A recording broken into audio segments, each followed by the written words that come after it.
Seasonal affective disorder affects millions of people each year. This winter season, it is expected to impact even more people as health protocols for the pandemic contribute to loneliness and feelings of isolation. We're going to talk about it today with Dr. Sid Pani, the medical director at Emerson Primary Care Associates at Sudbury at Emerson Hospital.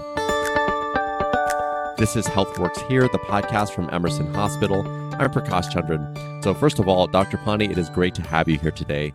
What exactly is SAD or seasonal affective disorder? Years ago, there was this clinical professor of psychiatry at Georgetown University School of Medicine, Dr. Rosenthal. He observed every winter, just like autumn leaves, people became depressed on schedule. They lost energy, they started feeling worse as the days grew shorter. And then in spring, all of a sudden, things got reversed. So it appeared like a distinct entity, which then he ended up giving a snappy acronym, SAD, for seasonal affective disorder. So it's a subtype of major depression. The key words here being seasonal and recurrent.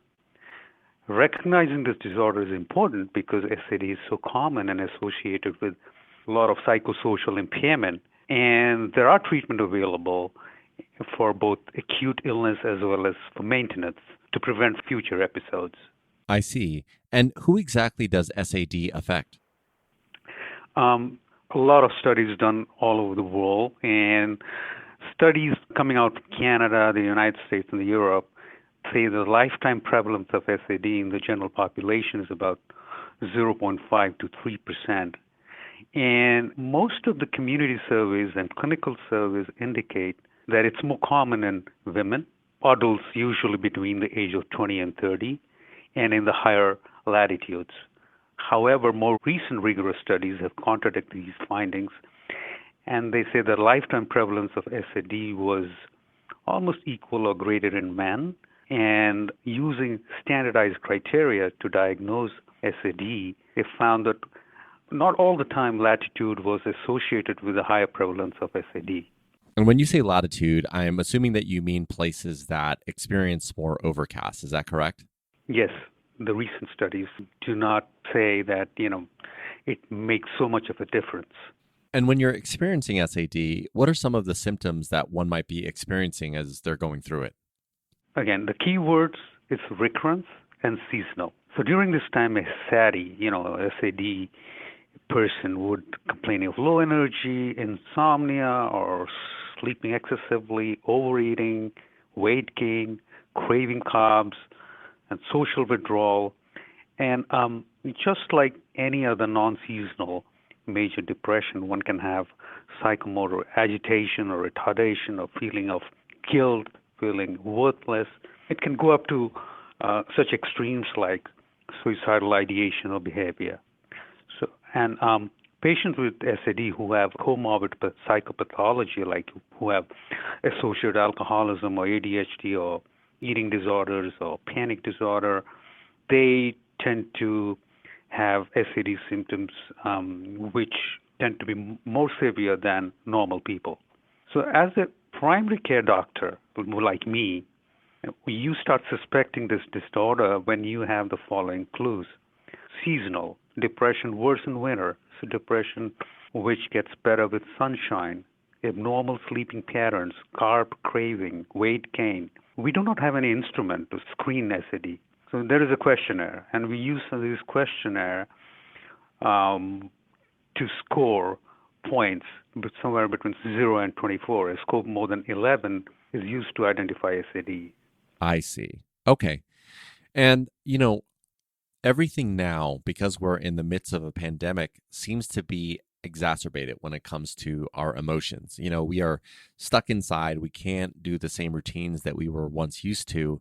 Is that something that you are experiencing as well? And how does that relate to SAD? There was an recent article at New York Times. There's a professor of psychology at the University of Vermont who mentioned that SAD normally disappears in summer. However, in this summer, he did not see a full remission. And he fears that the anxiety and the stress provoked by the pandemic will only increase the severity and the risk of winter depression for everyone, There is a possibility of even the subclinical SAD, which you normally, it's there, but you don't see it, to become clinical because of the pandemic. And the stress will override the seasonal pattern. But it's a kind of a double whammy. First the pandemic and then SAD. There are ways we can overcome this by developing healthy routines or waking up at the same time every day or carving out time for relaxation or maintaining some kind of a support systems like a Zoom gathering, etc. Yeah, so let's expand on that a little bit more. I'd love to learn how people can alleviate some of these symptoms. You already mentioned establishing a routine, just getting together with people virtually. What other things can people do to help alleviate SAD? And when also do you think that people need to start seeing their physician if they think SAD is getting the best of them? Once you start having the symptoms that we have talked about earlier, I think it's important to discuss them with your doctor. I mean, there are a variety of treatment options starting from antidepressants, light therapy, psychotherapy, which your doctor might prescribe. In addition, there are adjunctive interventions like maintaining a sleep hygiene or taking a daily walk, even an aerobic exercise, or improving your indoor lighting. Or now you have something called a clocks with dawn simulation, where it's a technique that involves that the lights gradually get brighter in your clock as the time changes in the morning, so that in your bedroom you get the simulation that dawn is arriving. And other things, essentially, you can reduce your stress. You can decorate your room with bright colors, pictures that make you feel good. You do some meditation. You might make pleasurable plans, paint, dance, connect with your friends, so on and so forth. But if these do not help, people, the doctors prescribe something called an artificial light, which is something which generates intense indoor lighting to the tune of 10,000 lux, which is a measurement of light. And using this lamp 20 to 30 minutes a day will make a difference within 2 to 3 weeks. If all these fails, there are medications people use, SSRIs and cognitive behavior therapy, etc. So it really sounds like when you establish a routine for yourself and do these activities, like you mentioned, exercise, meditation, virtual gatherings, those are all outlets that can help, in addition to things like, for example, artificial lights. Like all of those things in concert with one another help alleviate some of those sad symptoms, wouldn't you say? Yes, that's true. We can take a stepwise approach. To start with, we can do some lifestyle modification, and if that doesn't help, go over to the prescription method of treatment. And I'd love to just understand a little bit more about the mechanics of what causes SAD. You mentioned the artificial light, putting those 10,000 lux. Is it really just the light we're exposed to and the lack thereof during the winter months? How does it actually work? Well, I think what has been generally described is you lose the daily rhythm, which is in Latin what they call a circadian, which is essentially a 24-hour rhythm. So within our body, every cell and system, having a tiny little clock, and each of these tiny clocks are approximately 24-hour cycles. So a master clock in your brain can coordinate and make sure they all work together. The circadian system essentially signals your body what time of the day it is and what time of the year it is. So what happens in SAD and light is a big stimulant to maintain the circadian rhythm. So as the amount of light reduces during winter, the entire cycle gets disturbed, and as a result of which we produce a hormone called melatonin, and this hormone increases in amount, and production of this increased amount of melatonin essentially causes depression. Yeah, that's fascinating to hear how it works. But just as we close here, there's going to be people that are listening to this that might either be experiencing some of these symptoms that we're talking about, or they want to avoid SAD as we go deeper into the winter months. What is one piece of advice that you'd like to share with our audience before we close?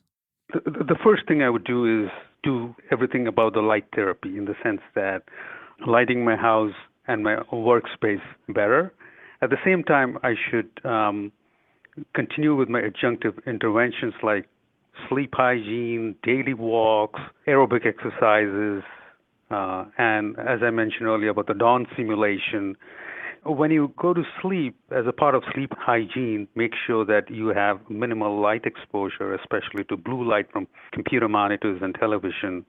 And and all this may facilitate your sleep onset and have a healthy sleep pattern. Dr. Pani, I think that is a perfect place to end. I really appreciate your time today. It's been super informative.